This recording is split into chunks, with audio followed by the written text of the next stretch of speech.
sound on? Sound.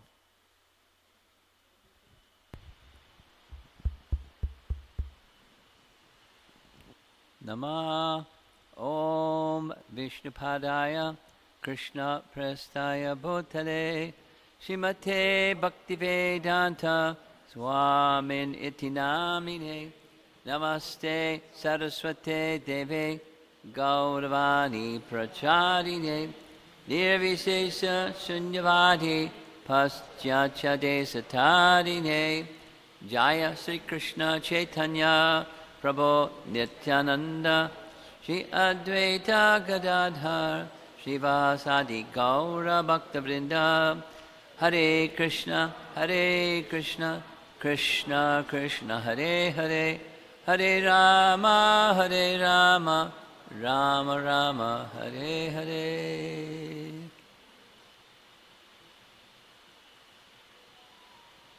A spiritual bath through sound. Feel clean, right? The purification that comes from sound vibration is not like anything else.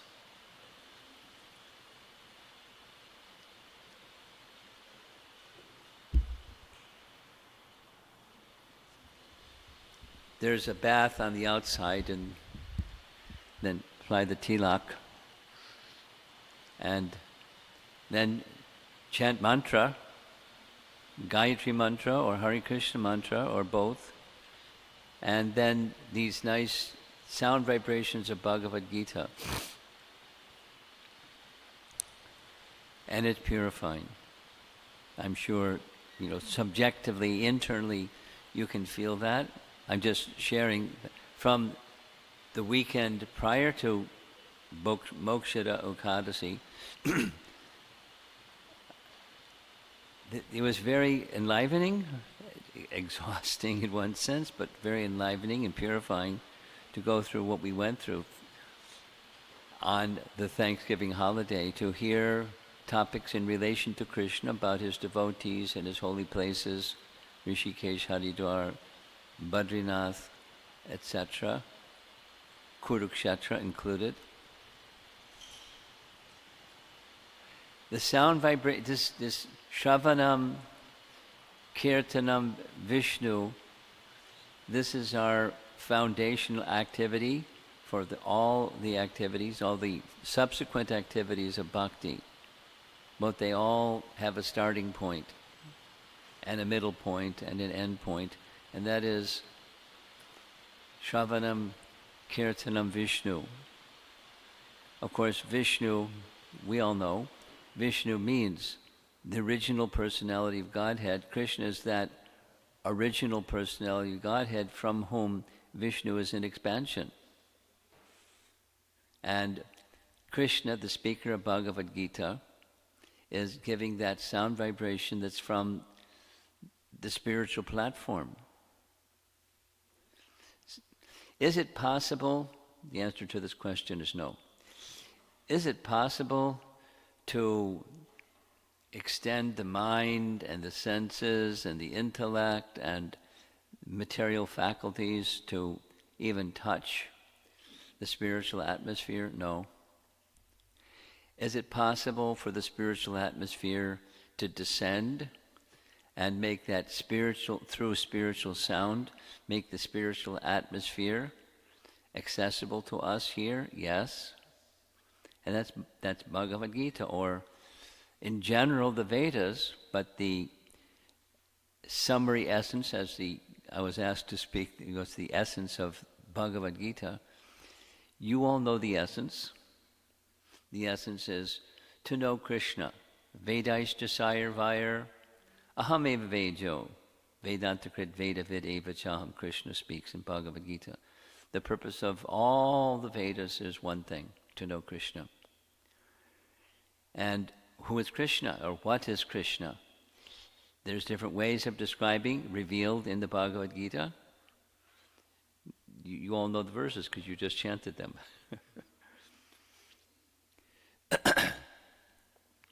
Krishna is the source of everything. Aham sarvasya prabhava matak sarvam pravartate iti matva bhajante mam.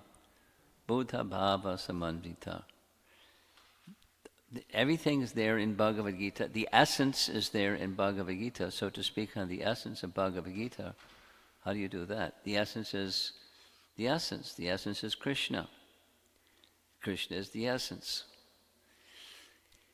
Now, each of us most likely have some passages from Bhagavad Gita that we particularly like. Probably while you were going through the 700 verses, there's certain verses that as we were reciting the verses, it particularly resonates.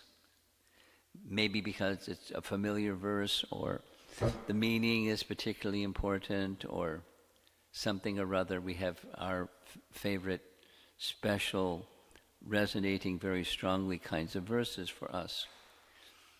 And I have some of those also, a number of those. And one of those comes in chapter 13. I'd like to read the verse and then two paragraphs from the Prabhupada's extensive purport. So you can look it up if you have your book with you. Oh, you did already. Chapter 13 is on the screen here.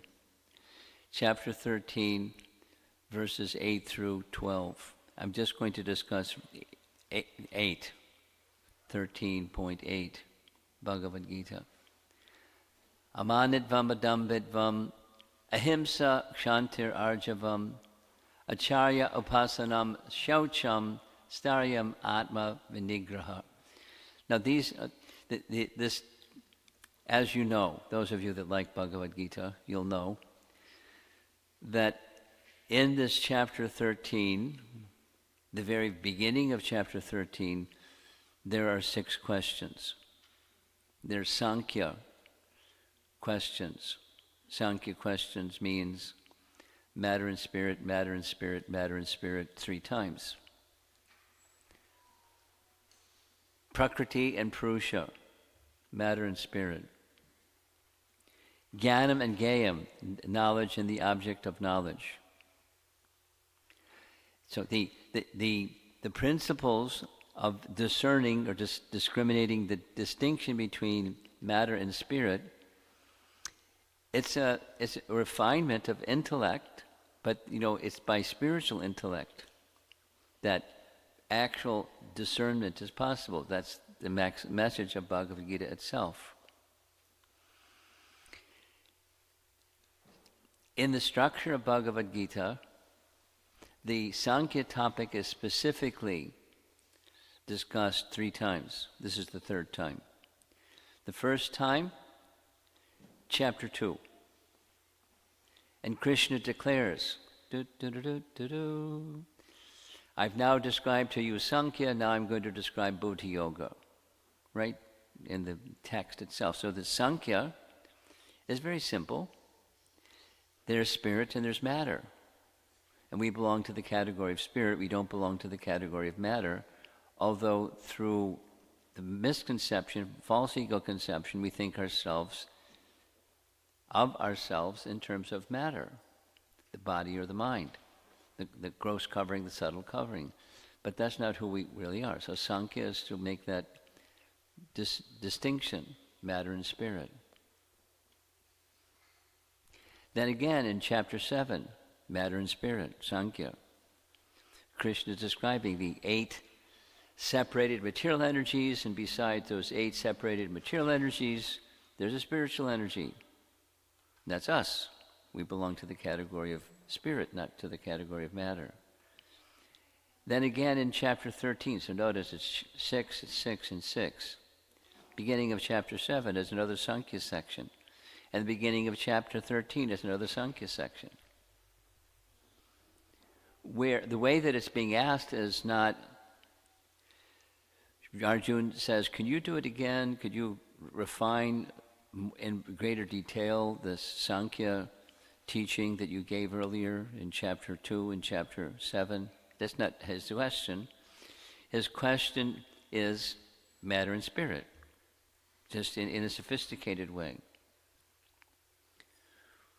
The enjoyer, Purusha, and what is enjoyed, Prakriti, Purusha, Prakriti, matter and spirit. like that. So, when it comes to knowledge and the object of knowledge, no, those are very high-sounding terms, knowledge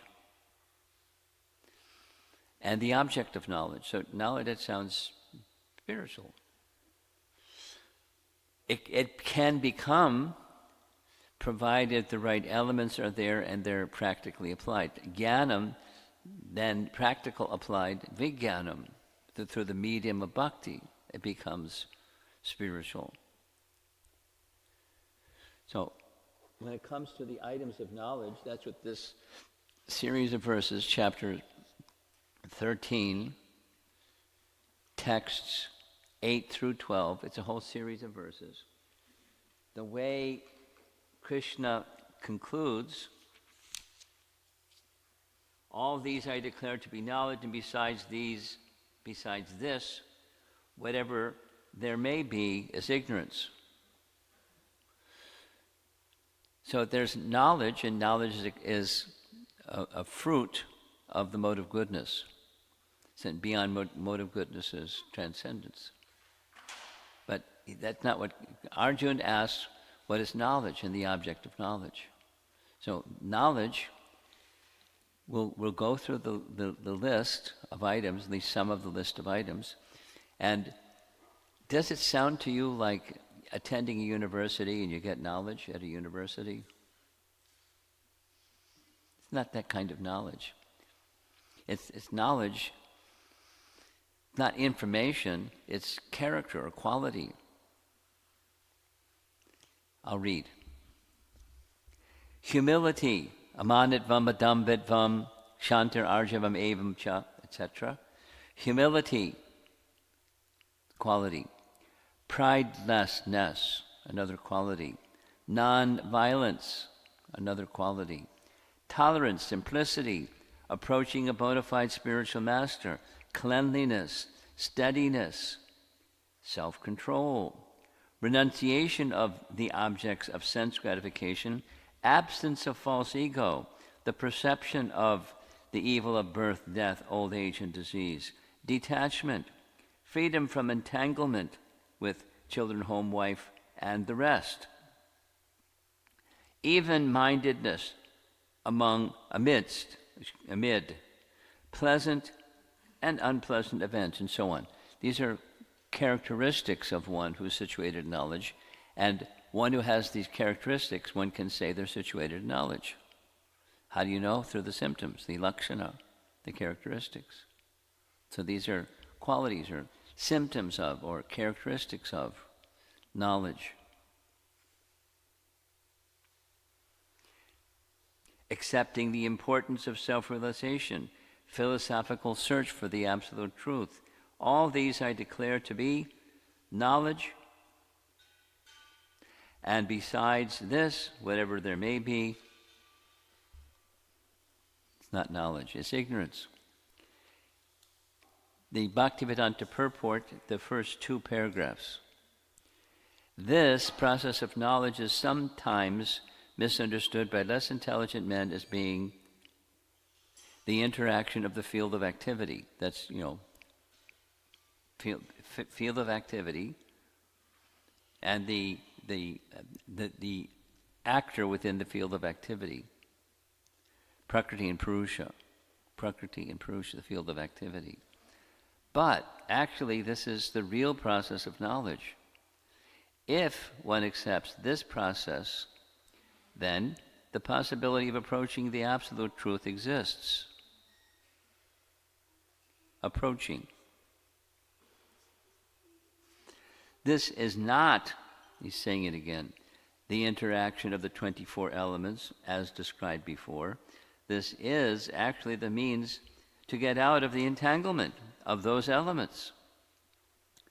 The embodied soul is entrapped by the body, which is a casing made of 24 elements, and the process of knowledge is, as described here, is the means to get out of it.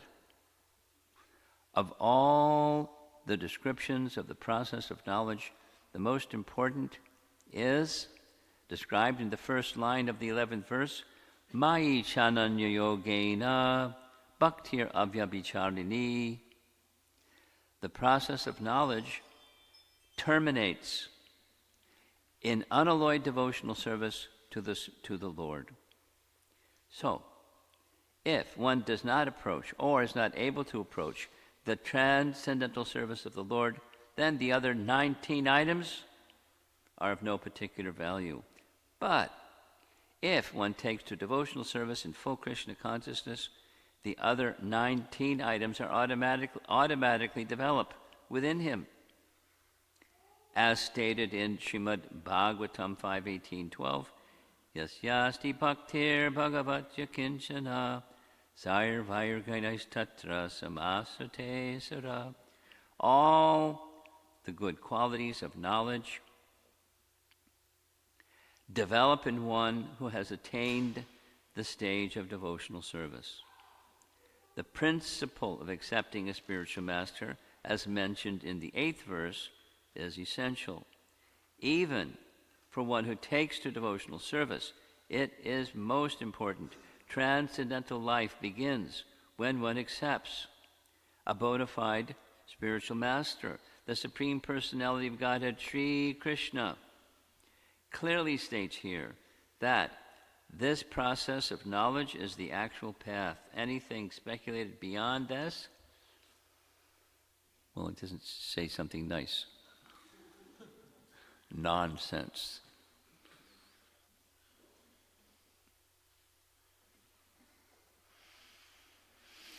There's sense and there's nonsense. So this is knowledge as opposed to no knowledge, or ignorance, or foolish.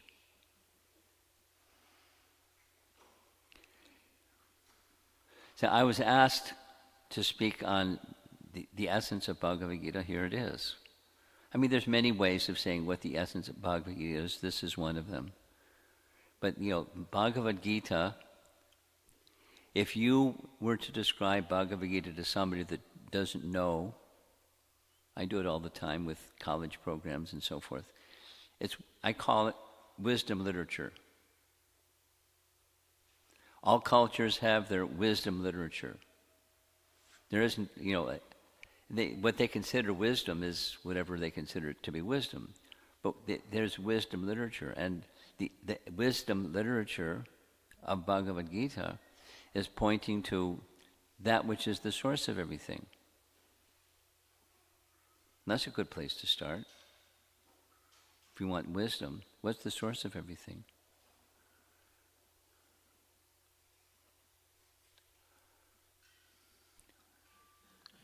There's one college preacher I know, he begins his class, very interesting, put people on,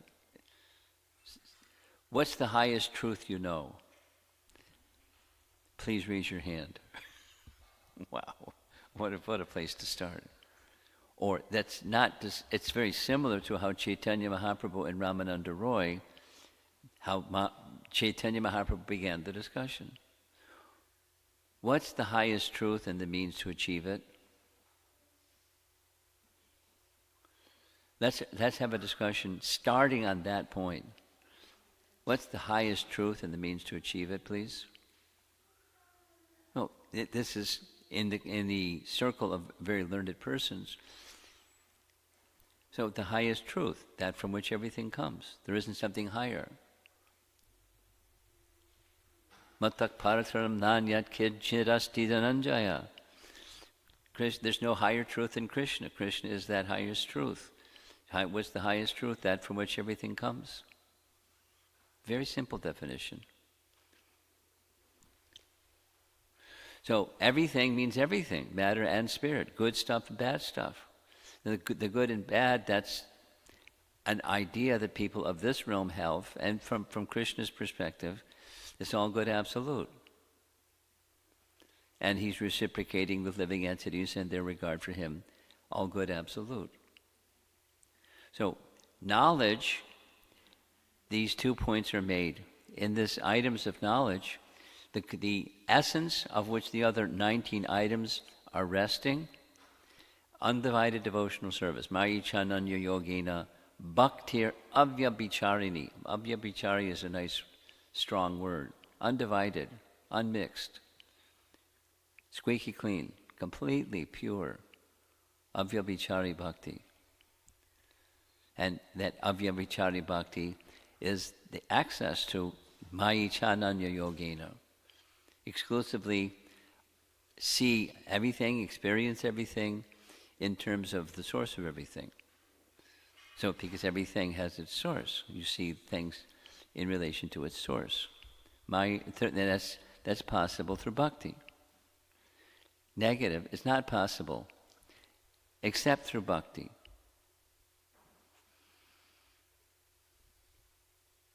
It's possible through bhakti. So it takes a while to get there because it takes a while to become purified by the right means. And then that right means is also identified in the set of verses. That is acceptance of a spiritual master, or acharya upasana, not just acceptance. Upasana means worship. You accept means worship. So those two bring about the other 18. Now let's go to the next paragraph, because it's also true that neither of those, undivided devotion to Krishna or worship of the spiritual master, is going to happen without numero uno, humility. If one is humble, if one is not humble, who's going to worship someone or a spiritual master? And who's going to have undivided devotion to the personality of Godhead? It's not going to happen if humility is absent. So humility is a prerequisite. It's fundamental. The essence. So here's the nice Bhaktivedanta purport for the second paragraph. As for the knowledge outlined here, the items may be analyzed as follows. Humility means that one should not be anxious to have the satisfaction of being honored by others. The material conception of life makes us very eager to receive honor from others. But, chapter 2, Krishna says, this is one of the features of duality, honor, dishonor, pleasure and pain, happiness and stress. Be tolerant. That's chapter 2 recommendation. And here is to become free from it altogether, not just tolerate it.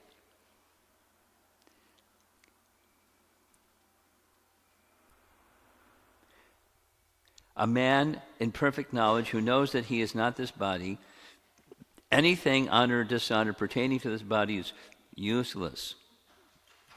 One should not be hankering after this material deception.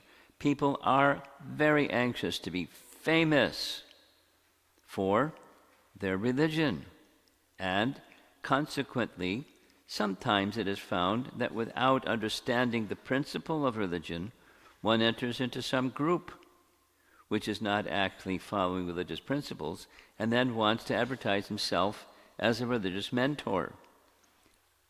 It goes on, like all over the place.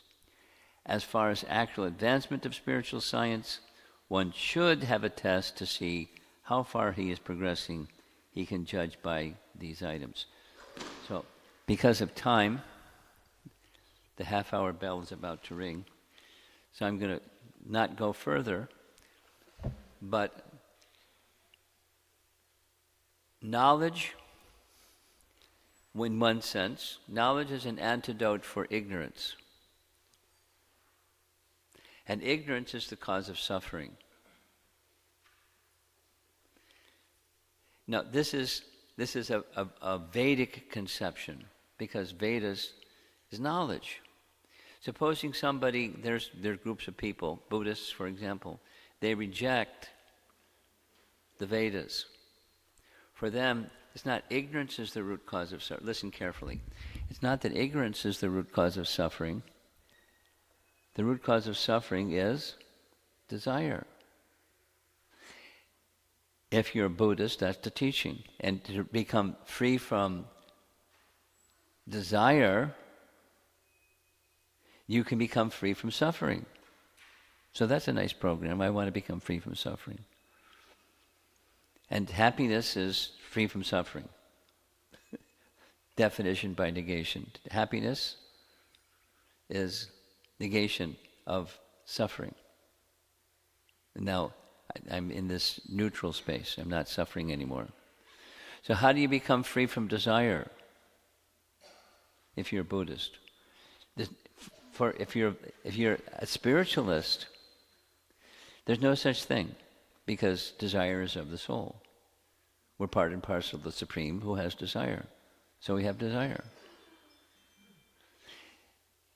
You can anesthetize someone, put them to sleep with anesthesia, and when the anesthesia wears off, they're again desiring. When they're in that deep sleep condition, they're not desiring anything. They're just a lump of matter. When the anesthesia wears off, it's only suppressing, and then the anesthesia wears off, and so they're desiring again.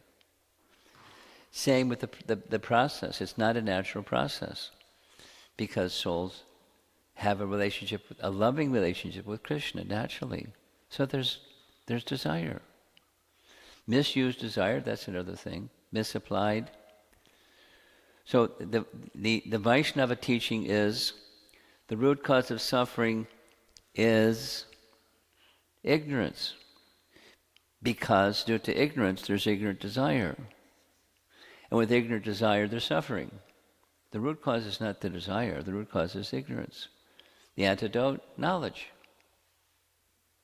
So that's what we just spent 2.5 hours hearing through sound the message of Bhagavad Gita, of course just in Sanskrit, and it may resonate, it may not resonate, the meanings of. Nonetheless, the sound vibration is purifying. It's just like people that hear the Hare Krishna mantra. Not just people, trees and bugs and all types of living entities have contact with that sound vibration. It's purifying. It's not that they have a cognitive understanding of, this is the name of God. People may understand or may not understand. That's okay. The mantra is purifying. That's a fact. One who hears, a living entity in any species of life who hears Maha Mantra, beneficial. Spiritually beneficial. Because the sound is pure. The sound is absolutely pure. Then,